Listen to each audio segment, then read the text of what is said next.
যদি সহজ বাংলায় বলি তো মনে করুন আমরা ৮০ জন ভোটদান দাতা, তার মধ্যে এই খবরাখবর দেখার মতন ফোন ব্যবহারকারী সংখ্যা মাত্র ৪৫ জন। তাহলে বাকি সংখ্যা ১৫% বড়জোর হলে ওই ছোট ফোনগুলো ব্যবহার করেন। তারা খবর টবর শোনেন না, শুধু ফোন ব্যবহার করেন কথা বলার জন্য।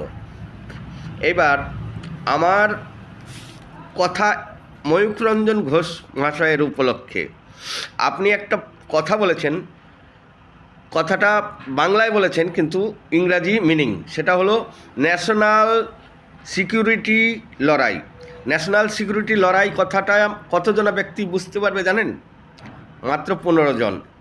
তাই বাংলা ভাষায় খবর প্রকাশ করলে শুধু বাংলাই ব্যবহার করতে হবে, কোনো সময় ইংরাজি খুবই কম, যৎসামান্য। স্ট্র্যাটেজি বাড়ানোর কোনো দরকার নেই। যে খবরটা সবার কাজের জন্য, যেহেতু এই খবরটা আপনি সবার কাজের জন্য করেছেন, সেই কারণে ন্যাশনাল সিকিউরিটি লড়াই কথা বললাতে সবাই বুঝেননি, ওটাকে বাংলা ভাষায় খুলে বলতে হতো। যাই হোক গিয়ে, এখন কথা হলো প্রধানমন্ত্রীজি মোদিজি যে খবরটি পড়েছেন সেটা হলো মোদিজি বলেছেন মুর্শিদাবাদ, হ্যাঁ, পশ্চিমবাংলার অনেক জায়গায় কথাবার্তা ভাষা আলাদা রকমের হয়ে যাচ্ছে।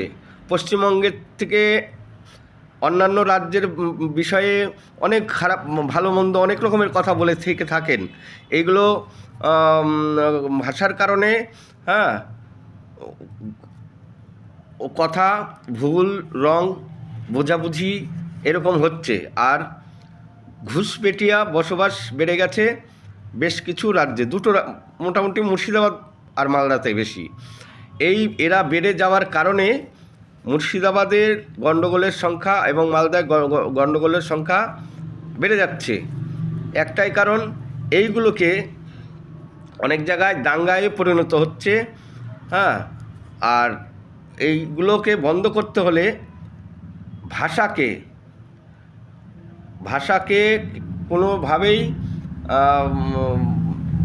করলে হবে না, কারো অন্য ভাষাকে নিন্দা করলে হবে না।